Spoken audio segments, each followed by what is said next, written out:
Bonjour et bienvenue dans la Comics Sphère, le podcast qui fait le tour du monde des comics pour vous en présenter ses trésors cachés. Je suis votre hôte Spades et pour m'accompagner durant ce 12e épisode, il me fallait quelqu'un valant bien 11 salopards du coup, j'ai appelé Grey Pigeon. Salut Spade, je fais Célie Savalas à moi tout seul. Ah oui, facile. Sinon on va parler de quoi aujourd'hui pour ce numéro ? Alors c'est le 12e numéro, tu l'as dit, donc on s'est pas trop cassé la tête et on a choisi la série The 12. Ouais, c'est comme si c'était fait exprès, hein. On va dire ça comme ça.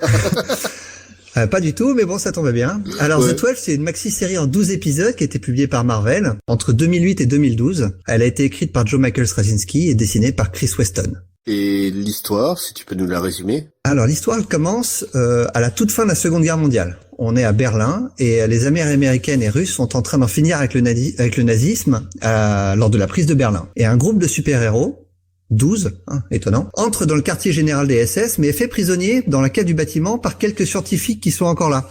Et ils vont être cryogénisés dans le but d'être étudiés par les derniers scientifiques allemands qui veulent encore renverser le cours de la guerre. Il va y avoir un énorme bombardement qui va mettre fin à leur plan et surtout détruire le quartier général des SS et cacher l'existence de cette cave, qui ne va être retrouvée que dans les années 2000, et les héros vont être ramenés à la vie par les Américains. Et The 12 va nous raconter à la fois le choc culturel que représente l'âge moderne, mais également comment ces héros vont s'adapter donc à ce monde, mais comment le monde va s'adapter à ces héros d'un temps ancien. Donc en gros, c'est une vieille astuce scénaristique qu'on retrouve assez régulièrement, notamment dans le pulp Buck Rogers, ou la série télé équivalente, pour ceux qui ont connu ça.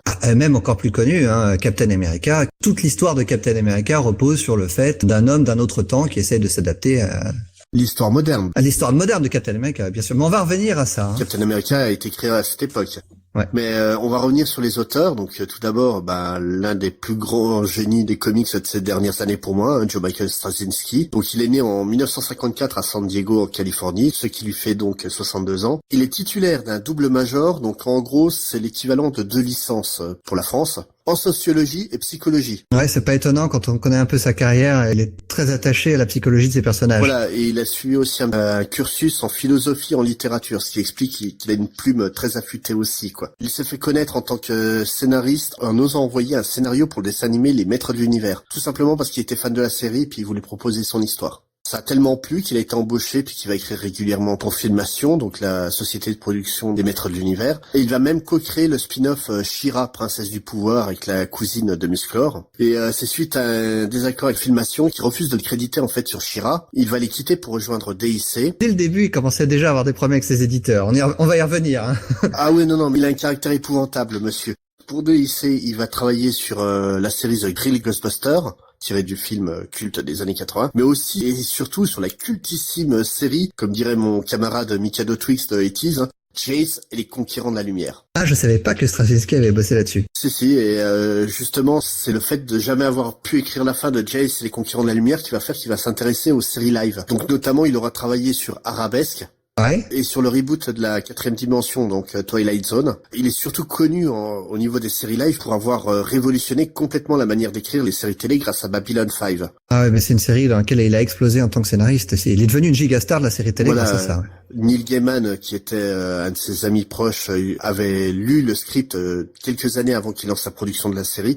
Il était abasourdi parce que tentait de faire Straczynski, parce que Straczynski avait écrit l'intégralité de l'intrigue principale de la série. Je crois que c'est la première fois que c'est dans l'histoire des séries télé que c'est arrivé, qu'un scénariste ait prévu la fin avant même de commencer le tournage du premier épisode. Tout à fait. Pour la plupart des téléspectateurs actuels, Babylon 5, c'est une série de SF classique à la Star Trek, et c'est pourtant l'une des séries les plus importantes de tous les temps, un peu comme Star Trek l'a été. C'est une série hyper novatrice parce que, comme tu le dis, elle a été écrite entièrement dès la base.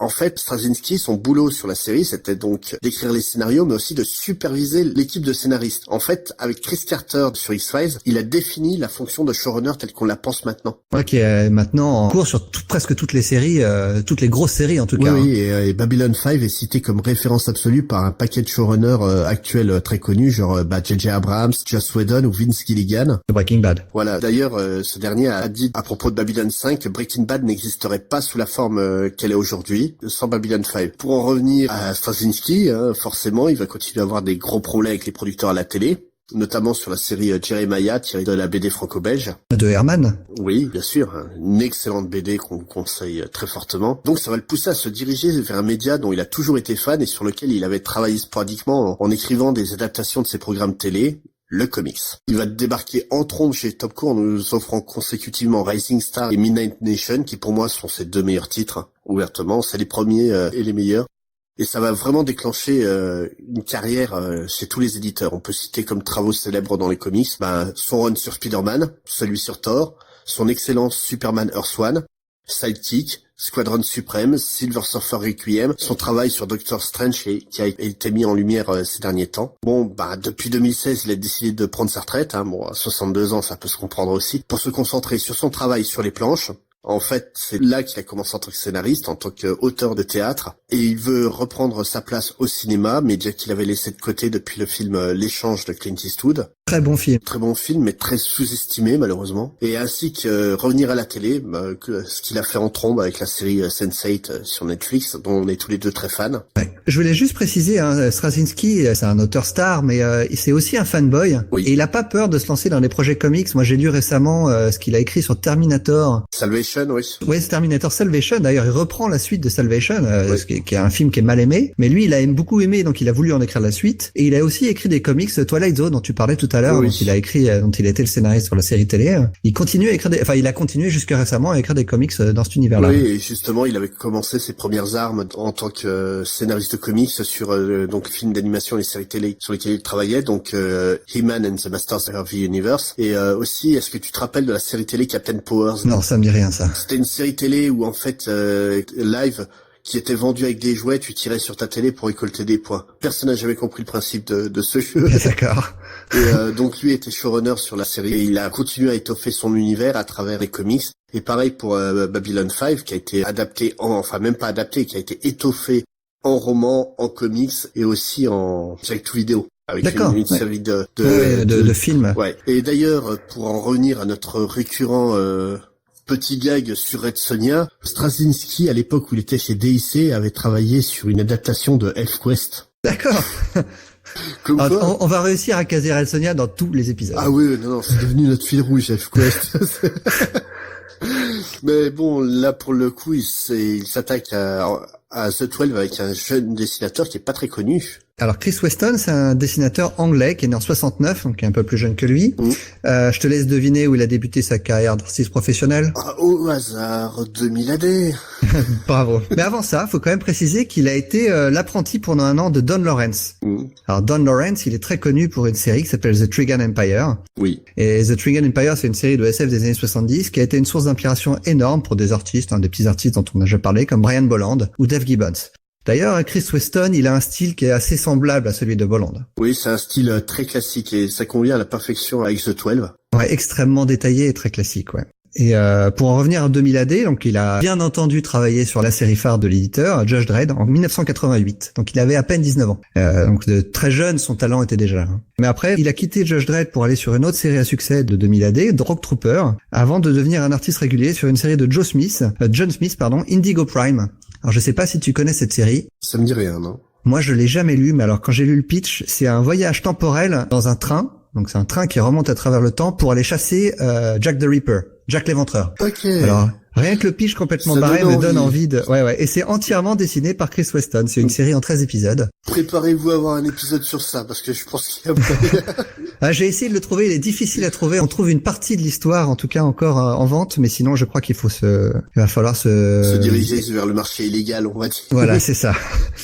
Alors, il va rejoindre DC Comics assez rapidement, et plus particulièrement Vertigo, avec toute sa cohorte d'auteurs et d'artistes anglais qui sévissaient dans les années 90. Et il va notamment travailler avec Grant Morrison sur Les Invisibles.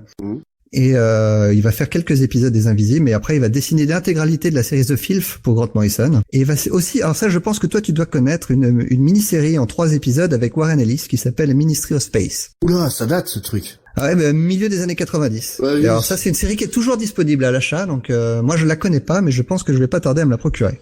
J'en ai quelques bons souvenirs, mais c'est très très vague, je dois t'avouer. Ensuite, il est parti chez Marvel. Après, il a fait pas mal de petits travaux chez Vertigo, comme ça, un épisode par-ci par-là. Mais je pense qu'il a des gros problèmes de régularité, en fait. Un peu comme Brian Bolland, c'est plus un artiste de cover que d'intérieur. Il a beaucoup de mal à suivre les délais. Et donc, il va rejoindre Straczynski, en fait, chez Marvel, où il va faire du Fantastic Four avec Straz. Tout de suite après, Straz va lui proposer l'idée de The 12.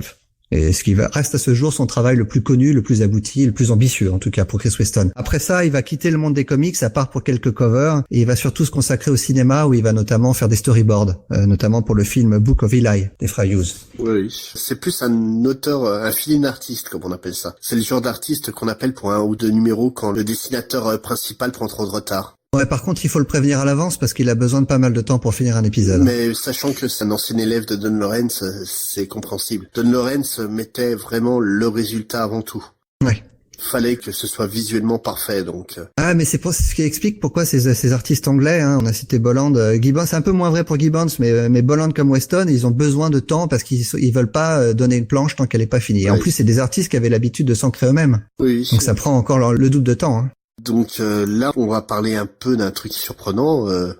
On va revenir vraiment à la base de l'histoire des comics. Bah, en fait, c'est pas pour rien, parce que The 12, ça parle de 12 héros de l'âge d'or des comics, donc des années 40, qui reviennent dans notre temps. Voilà. Mais ce serait on pense intéressant de revenir sur ces héros, et notamment sur le début de ces héros dans les années 40. Ben, en fait, c'est surtout intéressant parce que là, ça va nous permettre d'expliquer ce qu'est le Golden Age à notre public. Donc, notamment, on va même revenir avant le Golden Age, tout simplement avec l'invention du comic book tel qu'on le connaît actuellement. Le comic book est une invention d'un entrepreneur du nom de Max Gaines, dont tu as très certainement déjà entendu le nom. Ouais. En fait, il regardait les comic strips qu'on avait dans les journaux, il s'est dit, tiens, ce serait bien de reprendre ces comic strips, les relier, puis d'en faire un magazine. Donc il décide de faire ça pour un test de manière promotionnelle pour des marques de soda et compagnie, notamment Canada Dry. Mais la légende veut que Max Gaines va récupérer un paquet de ces fascicules et va leur coller un sticker dessus pour établir un prix à 10 cents. Donc 10 cents des années à peu près, on va dire 1935, ça équivaut à 1,74 $ de maintenant. Ah, c'était quand même pas donné. Ah non, c'était vraiment pas donné à l'époque non plus. Et il va les laisser dans un kiosque pendant une journée, histoire de voir si ça se vendait. Bon, le soir même, il revient voir ce qui reste. Bah rien, pas un. C'est tout parti, mais à une vitesse hallucinante. Donc il va se décider à créer le premier comic book officiel qui va sortir en février 1934 sous le titre de Famous Funnies. Parce que oui, en fait, le terme comic dans comic book, ça vient bel et bien du terme comique humour, quoi. Ouais, marrant. Parce que la plupart des strips célèbres de l'époque étaient des strips comiques. Tout comme en France, de la même manière, la raison pour laquelle on appelle la bande dessinée une bande dessinée, c'est que justement ces strips étaient au format bande et non pas au format planche. Ouais. Mais pour faire un lien avec un ancien épisode, dans l'épisode qu'on a traité sur Torso, la toute première victime avait des personnages de Funnies tatoués sur le corps. Et d'ailleurs, un des personnages se moquait de lui en disant c'est marrant, ça devait être un fan des Funnies. Voilà, c'est exactement ça. Et vu le succès retentissant du format que donc Max Gaines a inventé, il y a plein d'éditeurs qui vont se lancer sur le marché, dont National Allied Publication qui va devenir DC et Timely Comics qui va changer quelques années plus tard pour devenir Marvel. Ouais. Pour en continuer sur Max Gaines, donc il continue son petit bonhomme de chemin avec ses publications, et un jour un de ses assistants vient le voir en lui disant écoute, il y a 2 jeunes auteurs qui m'ont proposé une idée de strip, personne la veut, est-ce que tu peux voir ce qu'il a pas? Donc il regarde le truc, il voit un potentiel, et il leur dit bah écoutez les gars, ça marchera pas en strip, par contre faites-le en format planche, et allez le proposer à mes copains de National Allied Publication, où vous avez déjà des séries qui tournent. Donc les 2 gars y ont été, c'était donc les auteurs de Superman. Et la BD qu'ils ont présentée, c'était Superman.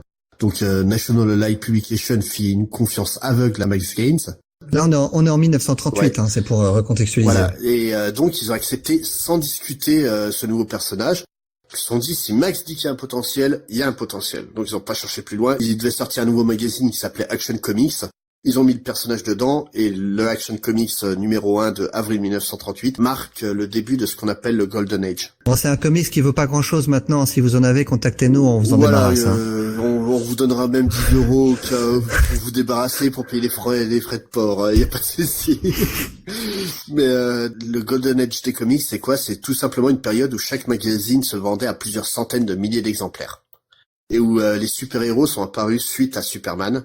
On s'est retrouvé avec plein de super-héros de tous les styles. Chaque éditeur avait ses personnages phares, donc National Allied Publication avait Batman et Superman. Fawcett avait Captain Marvel, donc Shazam comme tout le monde l'appelle maintenant. Et Gaines, à travers sa propre maison d'édition, avait des petits personnages du genre Green Lantern, Flash et Wonder Woman. Oui, parce que contrairement à l'idée reçue, Green Lantern, Flash et Wonder Woman ne sont pas des personnages DC. En fait, à la fin de la Seconde Guerre mondiale, en 1945, Max Gaines, sentant le vent tourner pour les publications de super-héros, va revendre tout son catalogue de personnages de super-héros à National Allied Publication, qui était devenu entre-temps DC Comics, et il va conserver que la branche éducative qu'il avait créée au sein de All American Publication, Educational Comics. Ouais, d'ailleurs, qui va vite s'écarter des comics éducatifs pour aller vers l'horreur dans les années 50. Après le décès de Max Gaines, pour en finir avec lui, il a toujours été convaincu que le but des comics était d'apporter une image positive à ses jeunes lecteurs et qu'il fallait leur présenter des exemples de droiture et d'abnégation. Et justement, il va mourir en 1947 en suivant ses convictions, puisqu'il va en fait sauver de la noyade l'enfant d'un de ses amis lors d'un accident de navigation en mettant sa propre vie en danger. Donc on peut dire que c'était un vrai bonhomme, le père Gaines. Ah, il est mort en super-héros. Voilà. Là-dessus, on hésite souvent sur la fin de l'âge d'or des comics. Soit on prend la date de 1945, qui est le moment où le style super-héroïque s'est quasiment totalement effondré. Les seuls super-héros qui marchaient réellement étant Batman, Superman et Wonder Man. Ouais.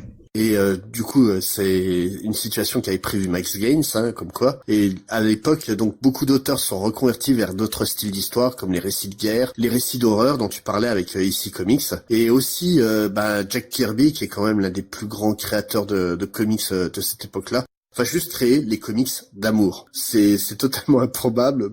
Kirby, il va faire un peu tous les genres. On en digresse beaucoup là, mais il va faire de la SF, du polar, de l'amour. Il va tout faire. Mais justement, lui, il va inventer les romance comics. Quoi. Donc, pour l'autre date, on hésite avec 1954, qui est en fait ce qu'on appelle le procès de la commission Warsam, dont on vous parlera très certainement un jour. Même pourquoi très certainement, on vous parlera un jour, tout court. Et c'est un procès auquel est directement impliqué le fils de Max Gaines et EC Comics. Donc ça sera intéressant de revenir là-dessus. Mais là, on va en revenir plus spécifiquement donc sur Timely Comics, qui est donc ce qui est aujourd'hui plus connu sous le nom de Marvel Comics. Timely Comics est en fait une division dédiée aux comics créée par le célèbre mania de la presse pulp, Martin Goodman. Il avait toute une flopée de magazines à son nom, et il avait décidé en fait de créer un magazine de comics, parce que Superman venait de sortir, ça défonçait tout en termes de vente, et lui était justement à la recherche d'un nouveau lectorat. Tout comme les créateurs de National Allied Publication, donc DC, à la base était un éditeur de pulp vaguement érotique qui cherchait à récupérer une crédibilité. Véridique. Bon, c'était de l'érotisme Hollywood Night, faut pas se leurrer. Mais justement, donc ils cherchaient une crédibilité, c'est pour ça qu'ils sont tournés sur les comics, sur les conseils de Max Gaines. Oui, ce mec a vraiment tout créé dès la base. Donc le premier fascicule que Timely va sortir, ça s'appelle Marvel Comics. Voilà. On se demande où ils sont allés chercher le nom après. Et c'est sorti en octobre 1939. Tout comme DC, certains personnages restent encore très connus de nos jours de cette époque. On va citer Captain America et Namor, le submarineur. La torche humaine aussi. Même si c'est pas la même. D'autres ont une réputation très marginale, voire sont tombés dans l'oubli. On va parler dans ce cas-là de Khazar, qui justement, avant d'être un personnage de comics, était un héros d'une série de pulp écrite pour les éditions Martin Goodman. Oui. Et enfin, on a aussi des versions très différentes de héros connus aujourd'hui. On avait parlé dans l'épisode sur Vision de ses origines qui sont à la fois tirées du corps du premier Human Torch, mais aussi que le nom était tiré d'un très vieux personnage de la période de l'âge d'or, Arcus the Vision, qui a absolument rien à voir avec le personnage actuel. Dans le même style, on peut citer The Angel, qui était donc un docteur affublé de 2 flingues et d'une cape rouge qui faisait régner la justice, qui est revenu de nos jours sous le personnage du super-vilain The Hood. Et dans The 12, Joe Michael Straczynski remet au goût du jour le personnage de Black Widow original, qui a absolument rien à voir avec la célèbre espionne russe de maintenant. Ah non, c'est un personnage qui a des pouvoirs surnaturels parce qu'elle a passé un pacte avec le diable. Il faut savoir en fait que Black Widow, donc cette version-là de Black Widow, est en fait la première super-héroïne costumée de l'histoire des comics, avant Wonder Woman. Et en fait, The 12, ça s'intéresse quasi exclusivement qu'envers ces personnages soit oubliés, soit très différents. Donc là, je vous ai cité Black Widow, mais dans The 12, en fait, on a 2 castes bien distincts présentés par l'un des personnages lui-même, donc le Phantom Reporter. Alors, il faut dire, hein, je pense que c'est la première case ou peut-être la deuxième page. On voit Captain America, on voit Namor, on voit la Torche, mais les 12 personnages que va choisir Straczynski pour l'histoire de The 12 sont des personnages plus obscurs. Et justement, je crois que le Phantom Reporter, qui est donc le narrateur de l'histoire, de cette partie-là notamment, le dit clairement. La Ligue 1 des super-héros a été défoncé la gueule à Adolf Hitler, et puis la seconde division, eux, donc, ils se sont retrouvés à fouiller un peu partout pour voir s'ils trouvaient pas des nazis à sortir des fourrés, quoi. Ouais, mais il le dit aussi d'ailleurs, toujours, je pense que c'est sur la même page, hein, ils se sont retrouvés tous les 12 ensemble, mais par accident. Ils sont pas du tout une équipe ou quoi que ce soit. Il n'y a aucun lien entre eux, et limite très peu de respect entre chacun d'eux. Oui. Et justement, lui-même définit 2 castes distinctes de personnages, donc les gens à pouvoir. Donc dans ce lot-là, on trouve Captain Wonder, donc qui est vraiment un Captain America du pauvre. Ouais, il a même pas de pantalon. Ouais, en plus, puis il a une crête, c'est un punk avant l'heure. Mais c'est vraiment ça. Hein. On voit très clairement qu'à l'époque, Timely avait décidé de décliner le concept de Captain America et que ça n'a pas pris du tout, parce qu'il faut savoir que la plupart de ces personnages ont pas dépassé les 3 numéros quoi de leur série. Ouais, voire moins. Oui, certains en ont eu qu'un. On trouve aussi donc le personnage de Rockman, qui est donc un prince souterrain à la recherche de sa famille. C'est surtout un homme à la puissance surhumaine qui fait penser à un personnage bien connu de maintenant. Voilà, ça c'est clairement le prototype de Hulk. Pour moi, ça paraît évident. On a Fury Mask. Donc pour moi, je le voyais comme une sorte de Human Torch du pauvre. Mais en préparant l'émission, tu m'as dit que ça te faisait penser à quelqu'un d'autre. Ouais, Iron Fist, parce qu'il a toujours les poings avec du feu comme venant de ses poings, comme un peu comme Iron Fist, même si c'est pas vraiment du feu dans le cas d'Iron Fist, mais moi c'est à lui que j'ai pensé immédiatement. J'ai pas pensé à la Torche parce que la Torche est aussi présente dans cet univers-là. Oui, mais c'est justement. Mais c'est vrai que comme tu le disais, ça les empêchait pas de créer des personnages avec des pouvoirs similaires à cette époque-là. Et c'est justement la raison pour laquelle ça me faisait penser au Human Torch du pauvre, c'est parce que tous ces pouvoirs sont basés sur la pyrokinésie. Ouais. On trouve aussi donc Mastermind Excello, qui est donc super pouvoir, ça doit être le pseudonyme le plus pourri de la Terre, mais qui est en fait un télépathe qui a une vision à très très longue distance, on va dire. En gros, c'est à la fois Charles Xavier et Cerebro avant l'heure. Ouais. Moi, il m'avait fait penser à Strange dans son côté un peu sage. Dans la série, il a ce côté-là à l'écart, n'ayant pas besoin des autres pour pouvoir exercer ses pouvoirs. Il n'a pas le côté menteur que peut avoir Xavier. Ouais. On a aussi le personnage de The Witness, qui est en fait une des toutes premières créations d'un jeune auteur de l'époque qui s'appelle Stan Lee. Et c'est ni plus ni moins qu'une sorte de Spectre, le personnage de DC, quoi. C'est donc quelqu'un qui est témoin du mal et qui essaie d'apporter la vengeance quand c'est nécessaire. D'ailleurs, je crois que c'est avec ce personnage-là qu'on parle pour la première fois d'Auschwitz au début de la série aussi. Oui, c'est lui qui a été témoin de ce qui s'est passé à Auschwitz et du coup, il a une dent contre les nazis. Ah oui, et puis quand on voit sa tête, on voit qu'il a une très très grosse dent. Voilà. On trouve donc aussi, comme je le disais, Black Widow, qui est donc devenue une sorte de collecteuse d'âmes pour le diable. Ouais, puis en même temps, avec les nazis, il y a de quoi faire aussi. Hein. Oui, non, puis c'était vraiment... à la base, en fait, elle combattait pas les nazis à l'époque. Elle combattait surtout la pègre. Ce qu'elle va faire dans The 12, elle va reprendre ce boulot. Ce sacerdoce, j'allais dire, parce que c'est pas seulement un travail, elle est obligée de le faire. Oui, en fait, elle se confrontait à la pègre et c'était vraiment une figure de femme fatale. Et elle le reste, hein, et Chris Weston la dessine merveilleusement bien dans le rôle de la femme fatale, quoi. Et elle est sublime, elle est décrite comme sublime, mais il y a même pas besoin de le dire tellement elle est bien dessinée. Ouais. Et le truc, c'est que donc elle est tellement fatale que d'un simple contact, elle est capable de tuer les gens. Et en dernier personnage à pouvoir, on peut citer Dynamic Man. Donc clairement une sorte de Superman à 2 balles, quoi, honnêtement. Ouais, c'est un Superman du pauvre, mais c'est néanmoins le personnage le plus puissant parmi les 12. Voilà. Et dans les gens sans pouvoir, dont il se moque allègrement, d'ailleurs, Dynamic Man, hein, il aime bien les mettre plus bactères, on trouve donc Phantom Reporter, qui est donc le narrateur de l'histoire, qui est ni plus ni moins qu'une copie de Green Hornet. Ouais. Un journaliste qui se déguise pour faire régner la loi quand la presse ne peut plus rien. Absolument aucun pouvoir, il en est conscient et se demande même ce qu'il fait là. Hein. Oui, tout à fait. Lui, à la base, il voulait juste boxer des criminels pour filer un coup de main. Il se retrouve donc à Berlin en 1945. Ça doit faire bizarre quand même. On trouve le personnage donc de Mystery, qui est à peu près le random Mystery Man. Ouais. C'est de base le personnage à rien d'intéressant. On comprend que la série soit arrêtée tout de suite. Hein. Ah, on va revenir sur ce personnage-là parce que moi j'ai beaucoup aimé ce qu'on a fait Straczynski. C'est clair que Straczynski en a fait beaucoup plus que en 12 issues que 60 ans d'histoire avant. Quoi. Et on trouve aussi le personnage de Lofi Mask, procureur le jour, justicier la nuit. En gros, c'est un rip-off du personnage de Black Bat dont je vous parlais dans l'épisode sur Batman, ou voire limite c'est un prémisse de Daredevil. Ah, moi j'allais dire c'est un prémisse d'Harvey Dent. Oui aussi, de toute façon on en avait parlé dans l'épisode sur Batman, comme quoi Black Bat faisait penser à Harvey Dent, quoi. Ouais. Et le dernier personnage, qui est celui qui va disparaître rapidement de l'histoire. Voilà, on spoil pas vraiment parce que ça nous est révélé dès la fin de du premier épisode. Voilà. Donc le personnage de Blue Blade, qui dès la première fois où il parle, il t'énerve. Vu que t'as pris l'expression à chaque fois de reprendre du pauvre, c'est le D'Artagnan du pauvre. Ah, c'est même plus que du pauvre, hein, là. c'est une version ridicule, hein. Il n'a rien à voir avec D'Artagnan à part peut-être son costume, mais sinon. Et encore, hein. Et encore. Il est torse nu, on sait pas pourquoi. D'ailleurs, les autres personnages se moquent de lui parce qu'il est torse nu. Ça va, t'as pas froid? Et puis Berlin, quoi. C'est ouais, comme ça. Hawaï. Et bien sûr, comme vous l'aurez remarqué, hein, là je vous ai présenté que 11 personnages, alors que ça s'appelle The 12, parce qu'il y a bel et bien un 12e personnage qui est Electro. En fait, c'est un robot qui est lié télépathiquement à son créateur, qui va le contrôler, mais à distance. Alors justement, quand ils vont se retrouver coincés dans les sous-bassements de Berlin, en fait, le lien va être rompu. En gros, Electro, c'est tout simplement le Iron Man de la loose, quoi. Si t'as plus de réseau, il marche pas. Tous les personnages, ils ont tous la loose, ces personnages-là.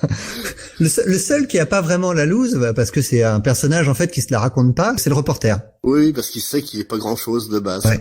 Mais tous ces personnages, en fait, il va vraiment les développer à travers beaucoup de thématiques. Comme tu le disais, le personnage de Mystery est très très intéressant de ce point de vue-là.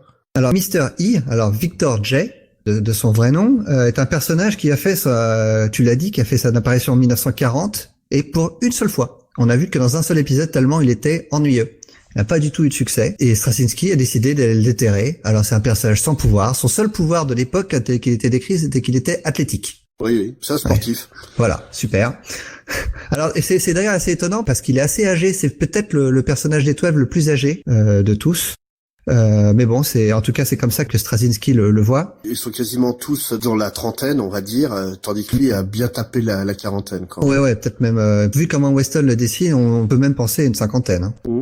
Et dans l'épisode 3 de The 12, alors je vais spoiler un tout petit peu ce qui arrive à ce personnage-là, mais c'est pas du tout pour spoiler l'intrigue générale, mais juste on va éviter autant que possible les spoils, mais certaines thématiques demandent à ce qu'on explique un peu mieux les personnages. Ouais. Mais en l'occurrence, ça va pas du tout gâcher l'histoire de l'intrigue, c'est juste ce qui arrive à ce personnage-là, et vous allez comprendre pourquoi on vient là-dessus, parce que c'est une thématique essentielle à Straczynski, et c'est assez intéressant.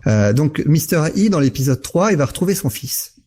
Son fils qui est à cette époque-là âgé maintenant de 68 ans. Et on va découvrir à ce moment-là que le vrai nom de Mr. E, c'est pas du tout Victor J, mais c'est Victor J. Goldstein.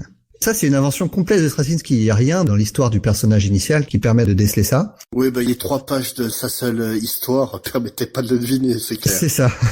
Alors, le truc, c'est que Straczynski, pour lui, avec ce personnage-là, en fait, son unique ambition avec ce personnage-là, c'est de dénoncer l'antisémitisme qui existait aux États-Unis dans les années 30 et 40.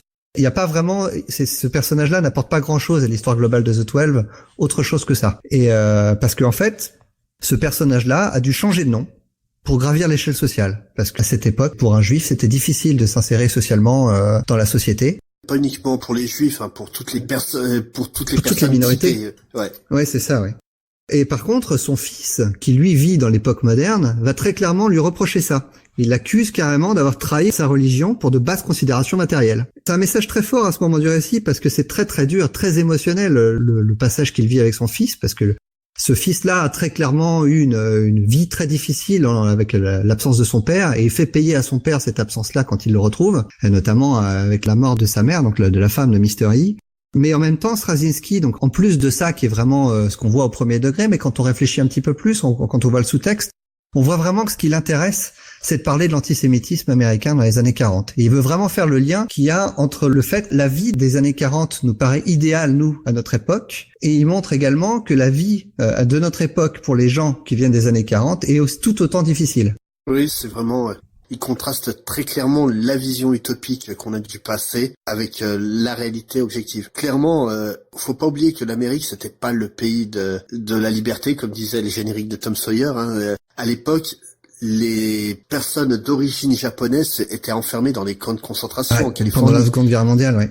Le camp de Manzanar, notamment en Californie, qui est très connu pour ça. Et Straczynski, étant lui-même californien, ne peut pas ne pas connaître ça. Au-delà de ça, mais je pense que avec ce personnage de Mystery, en fait, Straczynski fait directement allusion à des scénaristes de comics très connus. Donc tu as cité Jack Kirby plus tôt, qui a changé son nom. Oui. Comme Mystery, donc son nom initial. C'était Jacob Kurtzberg. Là, et sinon Stan Lee Berg, donc qui a changé son nom officiellement pour devenir Stan Lee. Parce que à cette époque-là, avoir un nom à consonance juive, c'était pas bon pour travailler dans l'entertainment. Et Straczynski dénonce ça très clairement enfin dénonce. Je sais pas si non, oui, il le dénonce, mais je le prends pas comme une dénonciation. C'est presque un hommage en fait à ces auteurs-là, à ces auteurs juifs. Et au-delà de ça, c'est simplement en fait ce qu'il essaie de faire sur cette partie-là, c'est clairement le fils reproche une conduite qui était normale pour le père à l'époque. C'est ça. Il veut montrer que c'est très difficile, c'est très facile de critiquer des comportements qui paraissent anormaux maintenant, alors qu'à cette époque-là, il n'avait pas le choix. C'est ça. C'est clairement, s'il voulait être quelqu'un, il n'avait pas le choix, malheureusement. Mais c'est quelque chose que Straczynski va faire toute sa carrière, je trouve. Et c'est étonnant d'ailleurs qu'il s'intéresse autant à la cause juive, je mets cause entre guillemets, mais parce que lui, il est pas du tout juif, il est catholique. Non. Il est issu d'une famille catholique, en tout cas polonaise. Il est issu d'une famille catholique, mais lui-même s'avoue athée.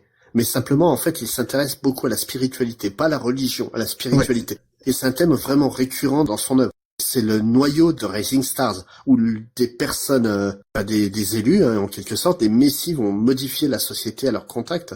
C'est vraiment, Midnight Nation parle quand même d'un homme qui se fait voler son âme et qui va devoir traverser une sorte de purgatoire pour pouvoir la récupérer.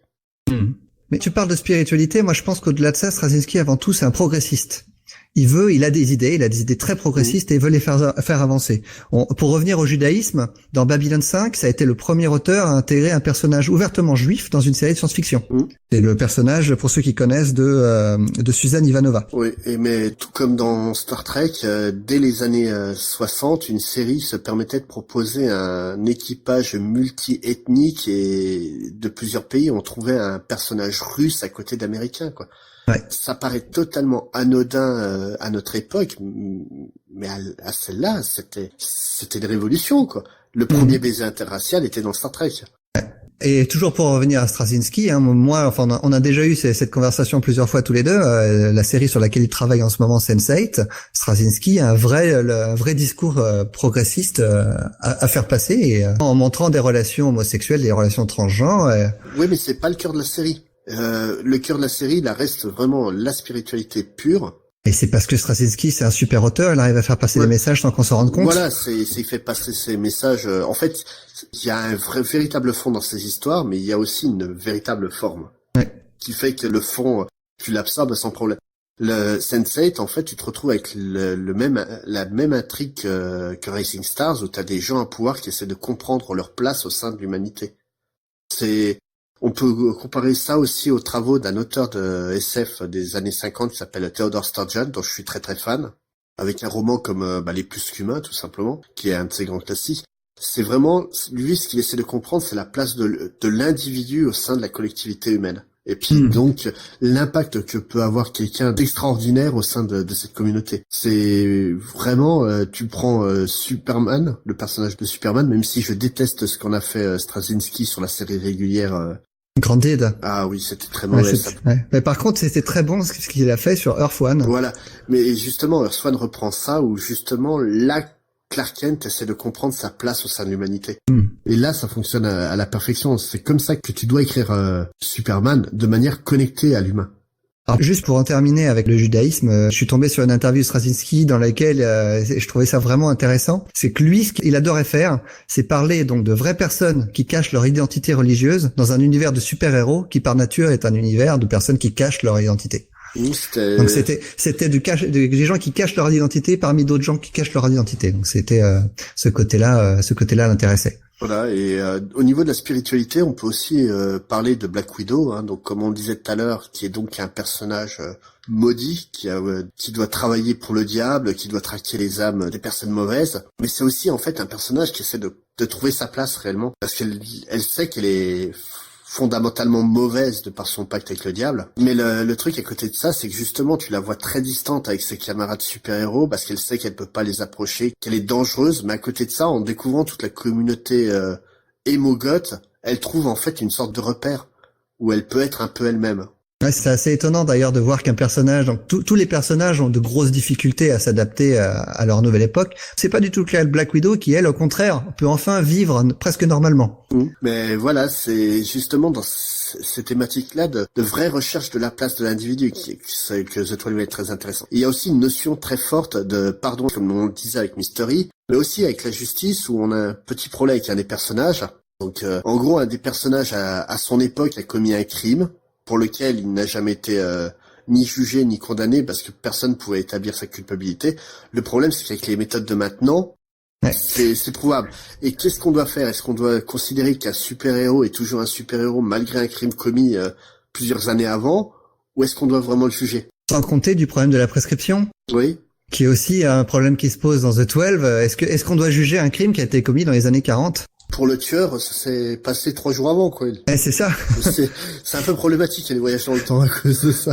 Mais là-dessus, ça apporte une vraie couleur assez intéressante aux comics et à laquelle on peut aussi ajouter une vraie confrontation idéologique. Comme tu parlais, le côté raciste des États-Unis était très très présent à l'époque. Donc, comme tu le disais, on est bien avant la ségrégation. On connaît très bien, comme nous en Europe, comment la société était difficile pour les minorités, mais c'était pareil aux États-Unis. Oui, et justement, nous, avec notre vision d'aujourd'hui, les États-Unis de l'époque, on a tendance à les idéaliser, à penser que voilà, les Américains ont été les grands sauveurs de la France qui sont venus par bonté d'âme. Pas seulement nous d'ailleurs, il y a eu beaucoup de cinéastes notamment qui ont fait des films sur cette époque-là en idéalisant cette époque. Oui. On peut penser à un film qui se passe dans les années 50, American Graffiti par exemple. Oui, mais il faut pas oublier qu'ils sont pas venus se battre en Europe par bonté d'âme, mais qu'ils ont attendu Pearl Harbor, donc de se faire attaquer eux-mêmes pour intervenir. Et de la même manière, faut pas oublier qu'une grosse communauté allemande était en faction aux États-Unis et puis essayait de pousser le gouvernement à aller du côté de Hitler.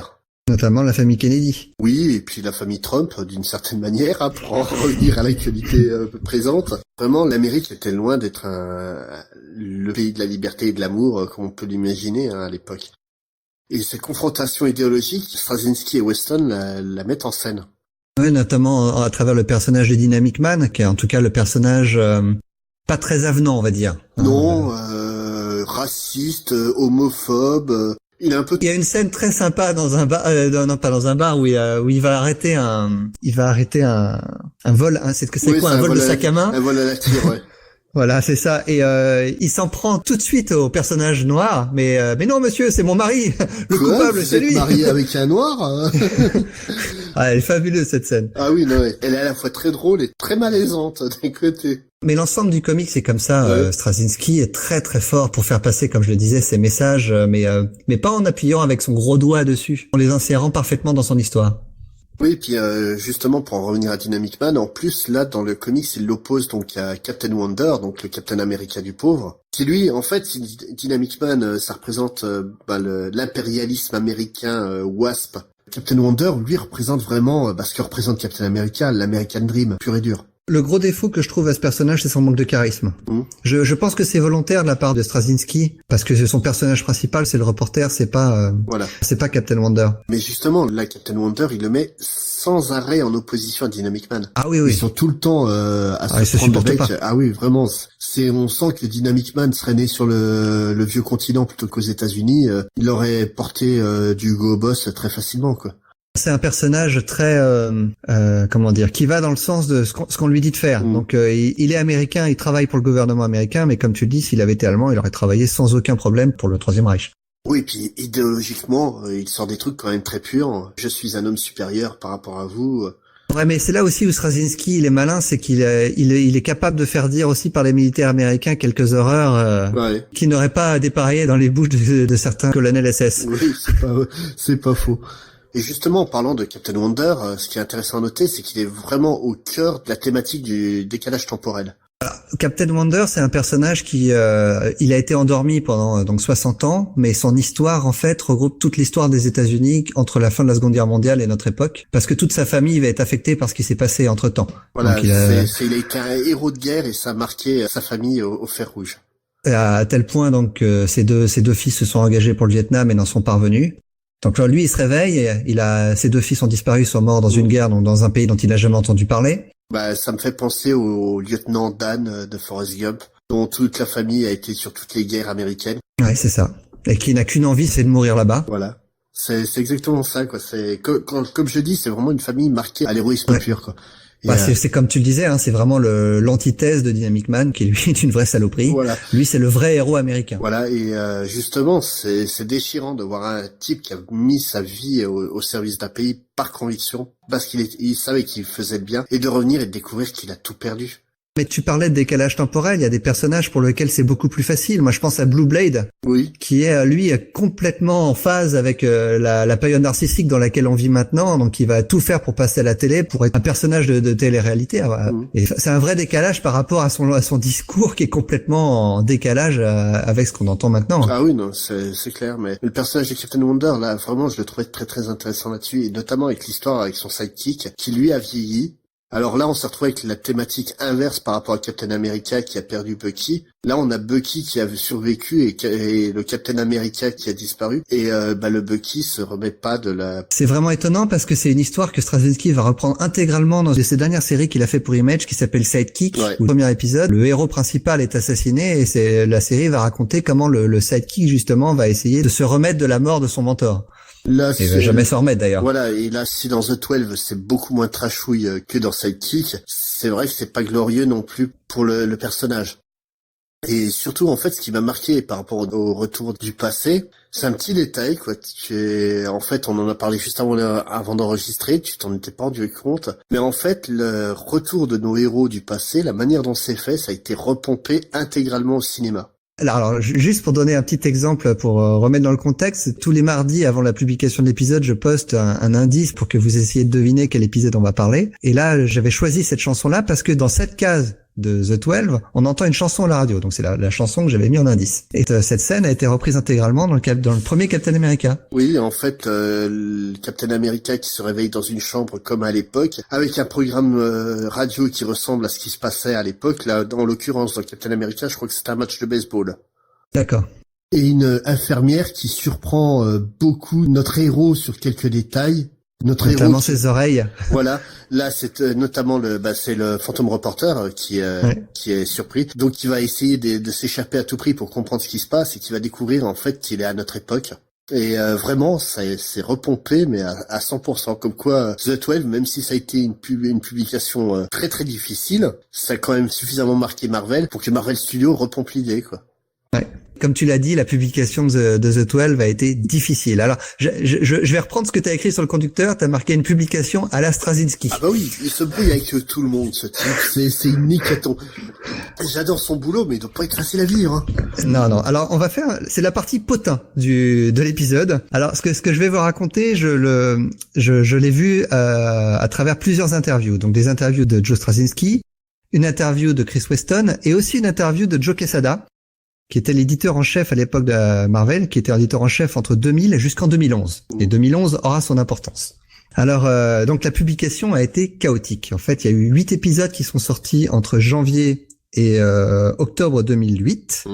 Et pour avoir l'épisode 9, il faudra attendre avril 2012, donc presque 3 ans plus tard. Ce qui fait, ça fait un peu désordre. Ouais, c'est un peu désordre. Ce qu'il faut savoir, c'est que à cette époque-là, en fait, Straczynski a travaillé longtemps sur Spider-Man.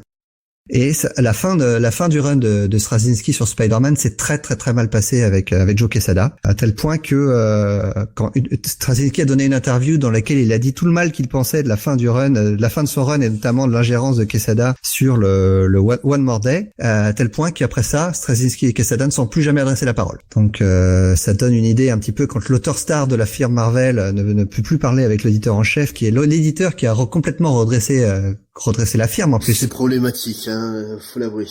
Alors Straczynski maintenant, en interview maintenant, il dit « Moi j'ai beaucoup de respect pour Quesada, il a redressé Marvel qui était sur le point de faire faillite, mais je peux pas travailler avec lui. » Et Quesada dit, Straczynski Quesada qui est beaucoup plus la langue de bois à l'américaine, lui dit Straczynski est un homme talent, on l'accueille à bras ouverts quand il veut revenir. Mais Straczynski ne reviendra jamais travailler avec Quesada. Alors donc comme je disais, ça s'est très très mal passé. Déjà Straczynski a très mal supporté le fait qu'on lui impose des événements de Civil War dans sa série. Oui. Et en plus donc ce que Quesada voulait faire avec One More Day pour Straczynski c'était hors de question, donc il a quitté le titre tout de suite. Alors après, on a reproché à Straczynski plusieurs fois de jamais terminer ses séries. Alors c'est vrai que c'est arrivé sur d'autres séries, donc c'est arrivé notamment sur Supreme Power. Et qui est de la même période en plus. La même période. Alors Supreme Power, il a une autre explication. En fait, alors, c'est toujours le problème Quesada Straczynski, mais donc Supreme Power, qui était une série sous le giron Max, qui était le giron mature de Marvel de l'époque, hein, qui avait des titres comme Jessica Jones, le Punisher, et donc Supreme Power, qui a eu un gros succès, à tel point que Quesada s'est dit ça a beaucoup de succès, ce serait bien de le faire passer chez Marvel pour augmenter encore les ventes, plutôt que d'avoir le label Max qui limite le nombre de ventes. Et donc du coup, Straczynski s'est senti frustré artistiquement, et il a dit si c'est ça, j'arrête. Et du jour au lendemain, il a refusé d'écrire la moindre ligne sur le titre. Donc du coup, on n'a jamais eu de fin à la série Suprême. Dommage, parce qu'elle est vraiment très bonne. En plus, elle partait dans une direction très intéressante, et puis c'est hyper frustrant d'arriver au bout du run de Straz et de jamais avoir eu la suite, quoi.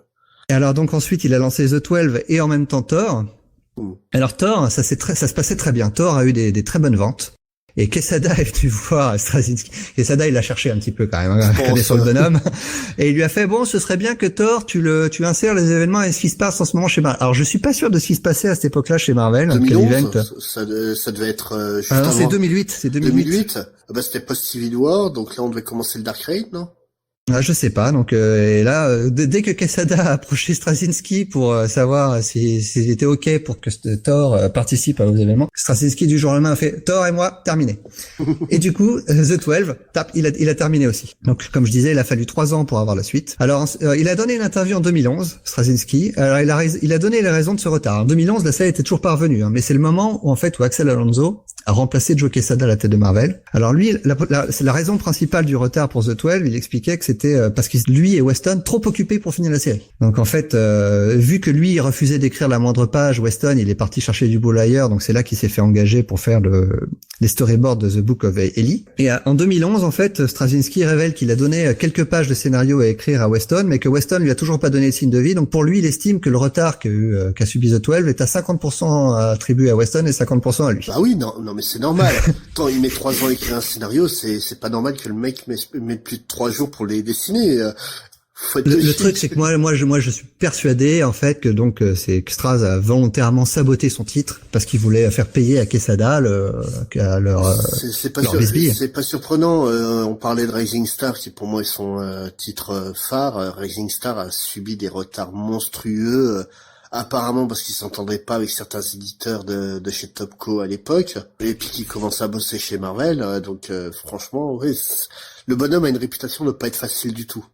En 2011, dans une interview que j'ai lue, en fait, il expliquait qu'il pouvait plus travailler chez Marvel sur des titres réguliers, que le seul éditeur qui respectait vraiment, c'était Axel Alonso. Et comme par hasard, c'est lui qui va remplacer quelques mois après Joe Quesada à la tête de Marvel, et comme par hasard, c'est à ce moment-là que The 12 revient. Mais par contre, il faut dire qu'il travaillera plus jamais chez Marvel après ça, Straczynski. Bah, de toute façon, son run chez DC a été court aussi, derrière. Ouais. Alors lui, ce qu'il dit maintenant, c'est que ce qu'il dit maintenant, avant qu'il prenne sa retraite, parce qu'il a annoncé sa retraite il y a peu, mais il disait qu'il était prêt à revenir chez les Big Two uniquement avec des séries complètement terminées, mais il voulait plus du tout reprendre un rythme mensuel. Ouais, mais bon, moi, honnêtement, sur des mini-séries, il revient quand il veut, hein. Et puis, je pense que les éditeurs des Big Two sont d'accord avec ça, quoi. Mais les chiffres de vente de The 12, c'en était où? Alors The 12, c'était une maxi-série dès le départ. C'était annoncé comme tel, donc c'était pas du tout un ongoing. Donc les chiffres de vente sont forcément un peu plus bas que pour une série, en plus avec aucun personnage connu. Donc le premier numéro, c'est quand même plutôt bien vendu à 35 000 exemplaires, ce qui pour du Marvel avec du Straczynski reste quand même assez faible. Hein. Oui, mais bon, pour une série où il y aurait pas eu Straczynski, elle se serait pas vendue autant.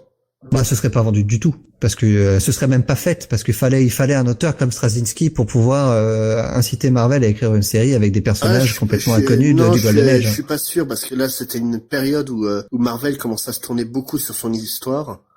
Donc notamment quelques temps plus tard, on a eu Brubaker qui a travaillé sur Marvel's Project, qui revient à peu près à la même époque. C'est vraiment, on a eu beaucoup de travaux du même style quasiment à la même période.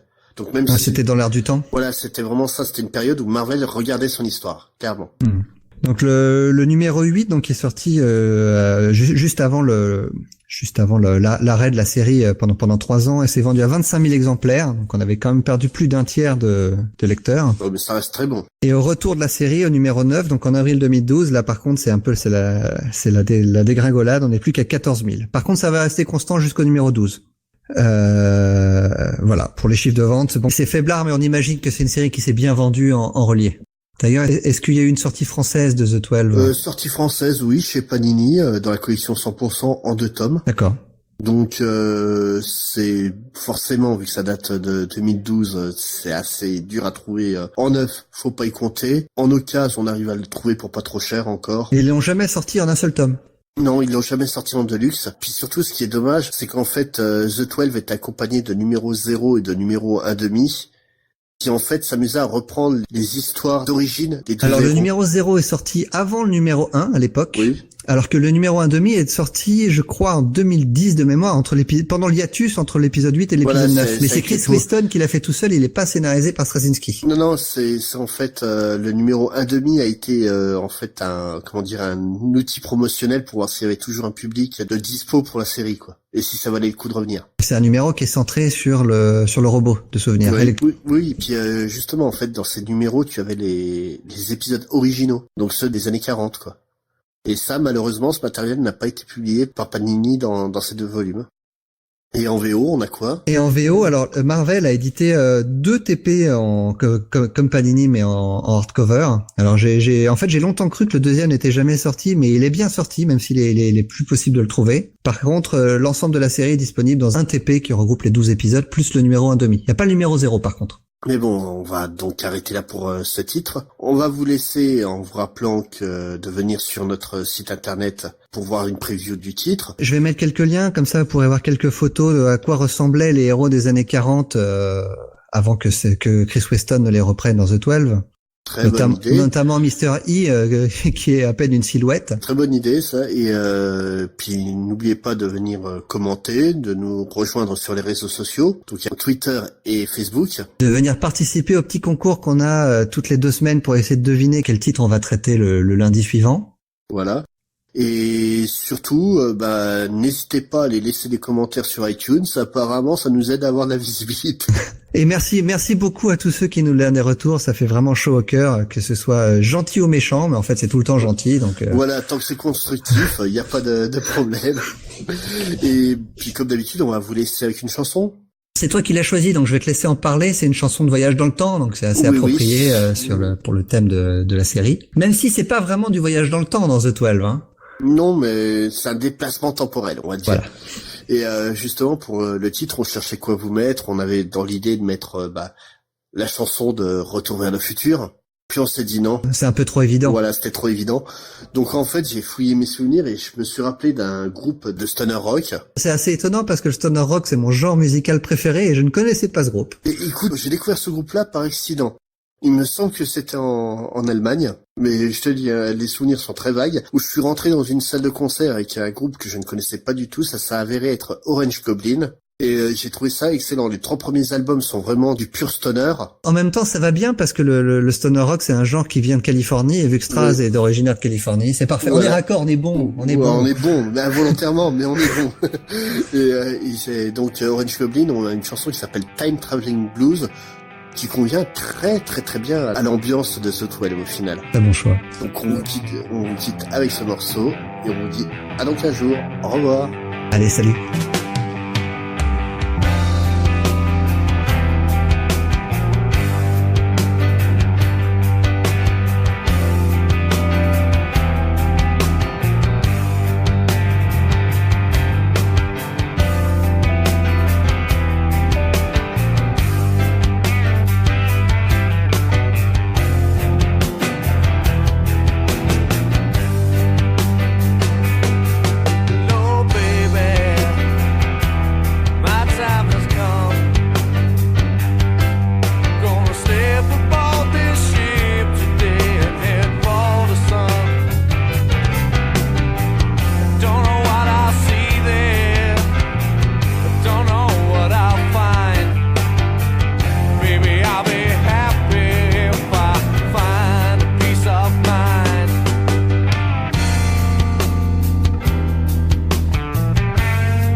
Oh, mais ne dis pas de mal de Hollywood Night. Hein.